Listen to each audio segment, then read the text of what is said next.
السلام علیکم. ہمارے چینل بیا اور مالا پر خوش آمدید. اگر آپ ہمارے اس چینل پر پہلی دفعہ آئے ہیں یا آپ نے ابھی تک سبسکرائب نہیں کیا تو بیا اور مالا کو سبسکرائب کرنا نہ بھولیے. یہ میرے بچپن کی بات ہے. ہمارے پڑوس میں ایک بہت بڑی کوٹھی تھی جس میں ایک ریٹائرڈ افسر کی اکلوتی بیٹی رہا کرتی تھی جن کا نام فروا تھا.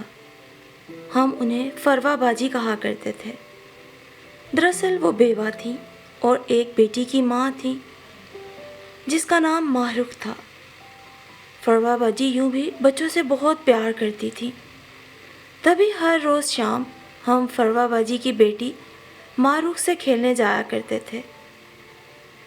ماہرخ اکلوتی تھی اور اکیلی بھی. تبھی باجی کی کوشش ہوتی کہ ہم بہن بھائیوں میں سے کوئی نہ کوئی ان کے گھر آ کر ان کی بیٹی کے ساتھ وقت گزارے. ماہرخ کی عمر ان دنوں 6 برس تھی اور میں 8 برس کی تھی. لہٰذا باقی بہن بھائیوں کی نسبت میری دوستی ماہرخ سے زیادہ تھی. میں روزانہ ان کے گھر جاتی. جس دن نہ جاتی فروا باجی ملازمہ کو بھیج کر مجھے بلوا لیتی. کہتی دعا تم روز آیا کرو، ماہرخ تمہارے بغیر بہت اداس ہو جاتی ہے. فروا باجی بے انتہا حسین تھی. اونچا لمبا قد، ستواں ناک اور گورا رنگ، ایسی شفاف جلد کہ ہاتھ لگائے میلی ہو، بالکل افسانوی کردار جیسی. ہم تب بچے تھے. وہ ہم سے یوں بھی بہت نرمی سے پیش آتی سو ہمیں تو وہ دنیا کی سب سے حسین خاتون نظر آتی تھی. ہم سب فروا باجی کے دیوانے تھے. بچپنا تھا، اپنے کھیل کود میں مصروف رہتے، یہ نہ جان پائے کہ اندر ہی اندر وہ کتنی دکھی ہیں. وہ اپنی بیٹی ماہرخ کے ساتھ اکثر مجھے بھی اسکول کا کام کروا دیا کرتی تھی. باجی کی ایک اور بھی خصوصیت تھی. اگر وہ کسی محفل میں ہوتی تو مانو جانے محفل ہوتی. سب سے زیادہ خوبصورت اور نمایاں نظر آتی تھی. جب ان کی شادی نہ ہوئی تھی ان کے حسن کی وجہ سے ہر کسی کا خیال تھا کہ ان کے والد انہیں کسی اونچے گھرانے میں بیاہیں گے. یوں بھی تو وہ مالدار باپ کی اکلوتی بیٹی تھی. انکل عارف کا جو کچھ تھا سب فروا باجی کا ہی تو تھا. جب فروا باجی نے FA کر لیا ان کے لیے ایک ڈاکٹر کا رشتہ آیا جو امریکہ میں تھا اور اس ڈاکٹر کا بھائی انکل عارف کے ماتحت کام کرتا تھا. میں تو بہت چھوٹی تھی اس لیے مجھے صحیح سے یاد نہیں، مگر میری بڑی آپا بتایا کرتی ہیں جس شام فروا باجی کو منگنی کے لیے تیار کیا گیا تو بالکل کوئی حور لگ رہی تھی. پھر جب ہم نے ان کے منگیتر کو دیکھا وہ بھی نہایت حسین جوان تھا. سبھی کی زبان پر یہ الفاظ تھے، اللہ نے خوب چاند سورج کی جوڑی ملائی ہے، دونوں ہی حسن میں بے مثال ہیں. اتنا اچھا رشتہ ہو جانے پر ان کے گھر والے بہت خوش تھے، مگر میں کچھ سوگوار تھی. مجھے لگا میری اتنا پیار کرنے والی باجی ہم سے بہت دور اب امریکہ چلی جائیں گی. منگنی کے بعد فروا باجی ہر وقت امریکہ کی باتیں کیا کرتی. لڑکے والوں نے سال بعد شادی کا کہا تھا مگر 1.5 سال گزر گیا. ان کے منگیتر واجد صاحب نہ لوٹے. وہ شادی کو ٹالتے ہی رہے. بالآخر انکل عارف کے علم میں بات آ گئی کہ موصوف نے امریکہ میں ہی ایک لیڈی ڈاکٹر سے شادی کر لی ہے. یہ بم پھٹا تو باجی دہل گئی. انکل نے منگنی ختم کر دی. ایسی منگنی کو تو بالآخر ختم ہی ہونا تھا، مگر باجی اس واقعے کے بعد بے جان سی ہو گئیں. پہلے ہنسا کرتی تھیں، بولا کرتی تھیں، محلے میں سہیلیوں کے پاس بھی آنا جانا تھا، مگر اب تو سب چھوڑ دیا. بس کتابیں تھیں اور فروا باجی. ان کی مرجھائی صورت ہمیں اچھی نہ لگتی. وہ بیمار رہنے لگیں تو ان کے والد عارف انکل نے اپنے بھائی کے ساتھ ہر اختلاف کو بھلا کر ان کے بیٹے سے فروا باجی کی شادی کر دی کہ مبادا کوئی روگ ہی نہ لگا لیں. نئی زندگی کی شروعات ہوگی تو پھر سے زندگی کی طرف لوٹ آئیں گی۔ یوں شادی کے سال بعد ماہ رخ نے جنم لیا۔ ماہ رخ ابھی چند ماہ کی تھی کہ باجی کے شوہر جو پائلٹ تھے ان کا جہاز کریش ہو گیا۔ باجی کے شادی کے جوڑے ابھی تہ لگے الماریوں میں رکھے تھے کہ وہ بیوہ ہو گئیں۔ بیٹی کی بیوگی کا غم ان کی ماں نہ سہ سکی۔ ماہ رخ ابھی 3 سال کی تھی کہ اس کی نانی وفات پا گئی۔ سو اب فروا باجی کی زندگی کا مرکز صرف ماہ رخ رہ گئی۔ فروا باجی نے بیٹی کی وجہ سے یہ غم بالآخر برداشت کر ہی لیا اور امی جان کا سہارا لیا۔ میری ماں روز ان کے پاس جاتی۔ فروا باجی انہیں امی جان ہی کہا کرتی تھی۔ امی جان نے ان کی دل جوئی کے ساتھ ساتھ ماہ رخ کی پرورش میں بھی باجی کی مدد کی۔ اس طرح فروا باجی امی کی منہ بولی بیٹی بن گئی۔ وہ اپنا سب دکھ سکھ میری امی سے کہا کرتی تھی۔ انسان کو انسان کا بڑا سہارا ہوتا ہے۔ باجی کا کہنا تھا، امی جان اگر آپ نہ ہوتی شاید میں تو دکھوں کے پہاڑ تلے آ کے ہی مر جاتی۔ آپ نے مجھے ماں کی کمی محسوس نہ ہونے دی۔ امی اور فروا باجی میں محبت اور پیار کا یہی وہ رشتہ تھا کہ امی ان پہ اعتبار کرنے لگی اور ہم بہنوں کو ان کے پاس جانے آنے میں کوئی پابندی نہ رہی۔ یوں وقت گزرنے لگا۔ عارف انکل نے امی اور ابو سے کہا کہ میری زندگی کا بھروسہ نہیں، آپ لوگ فروا کا کوئی اچھا رشتہ تلاش کریں تاکہ میں اپنے جیتے جی اسے اس کے گھر کا کر دوں۔ میری امی نے اس طرح باجی کی شادی کو اپنا فرض سمجھ لیا۔ وہ ہر وقت باجی کو بیاہنے کی فکر میں رہتی۔ ملنے جلنے والوں کو بھی کہہ رکھا تھا، مگر واہری قسمت، اتنی حسین لڑکی مگر کیسا نصیب۔ کئی رشتے آئے، کہیں معیار کا مسئلہ تھا کہ عارف انکل منع کر دیتے۔ کوئی رشتہ پسند آ جاتا تو وہ لوگ اس وجہ سے دوبارہ نہ آتے کہ پہلے اس لڑکی کی منگنی ٹوٹی اور پھر شادی راز نہ آئی۔ کچھ بیوگی کے کارن اور کچھ بچی کی وجہ سے شادی سے انکار کر جاتے۔ فروا باجی عمر کے اس حصے میں آ گئی کہ ان کو تنہائی ستانے لگی۔ ایک وقت ایسا آیا کہ ذہنی مریضہ بن گئی۔ امی نے مشورہ دیا کہ آگے تعلیم جاری کریں، یونیورسٹی میں داخلہ لے لیں، اس طرح ان کا جی بہل جائے گا۔ بچی کا کیا ہے، اسے میں رکھ لوں گی۔ امی کے کہنے سے بالآخر باجی نے یونیورسٹی میں داخلہ لے لیا۔ واقعی ان کا دل وہاں لگ گیا۔ پڑھائی شروع ہوئی، نئے دوست ملے، آب و ہوا بدلی تو باجی حشاش بشاش ہو گئی، ہنسنے بولنے لگی۔ اس کی ایک وجہ ان کا کلاس فیلو ذیشان تھا، جسے دھیرے دھیرے وہ پسند کرنے لگی تھی۔ وہ اب اکثر باجی کے گھر بھی آنے لگا۔ اچھے گھرانے کا فرزند تھا، انکل نے بھی اعتراض نہ کیا۔ چاہتے تھے اگر ان کی بیٹی راضی ہے تو اس لڑکے کو اپنا داماد بنا لے۔ تعلیمی دور ختم ہونے کا انتظار تھا۔ لگتا تھا کہ باجی کی زندگی میں بہار آنے والی ہے۔ پھر 2 سال کا عرصہ گزر گیا۔ دونوں نے ایم اے کر لیا۔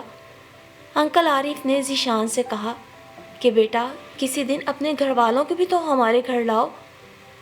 وہ بھی انکل کا مدعا سمجھ گیا، اپنے والدین کو راضی کر لیا۔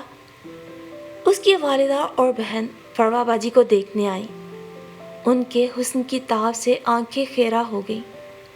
ان کو فروا باجی پسند آ گئی، مگر گھر جا کر بیٹے سے کہا، اتنی حسین بہو مل گئی تو تم تو بس اس کے حسن کے ہی اسیر ہو جاؤ گے، جبکہ میری اپنی ابھی 6 بیٹیاں پڑی ہیں۔ تمہاری کمائی سے ہی گھر چلے گا، بیٹیاں بیاہوں گی۔ ایسے امیر باپ کی اکلوتی اور بگڑی ہوئی حسین لڑکی کو اگر میں تمہاری بیوی بنا کر لے آئی تو بس ہو گیا ہم سب کے کام۔ کوئی اپنے برابر کا رشتہ دیکھو، میں مان جاؤں گی۔ اس لڑکی سے تو تمہاری شادی میں کسی صورت نہیں کروں گی۔ غضب خدا کا، بیوہ ہے اور کیسے جوان لڑکا پھنسا لیا یونیورسٹی میں جا کے۔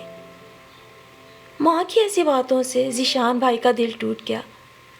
جب فروا باجی نے ان سے پوچھا کہ ان کے گھر والوں نے گھر جا کے کیا کہا تو انہوں نے بغیر لگی لپٹی ماں کی کہی ہر بات باجی کو بتا دی۔ باجی ذیشان بھائی کی کم ہمتی سے مایوس ہو گئی، جس نے کہا تھا کہ میں ماں کی مرضی کے بغیر تم سے شادی نہیں کر سکتا اور ان کی مرضی تم کو بہو بنانے کی نہیں ہے۔ یوں فروا باجی کی خوشیاں ذیشان بھائی کی 6 بہنوں کی بھیڑ چڑھ گئی۔ اس کے بعد ذیشان بھائی دوبارہ نہ آئے۔ باجی نے بھی صبر کر لیا۔ ان کی خوابوں کی دنیا ایک دفعہ پھر روشن ہونے سے پہلے ہی اندھیر ہو گئی۔ یوں انہوں نے دوسری شادی کا ارادہ ترک کر دیا۔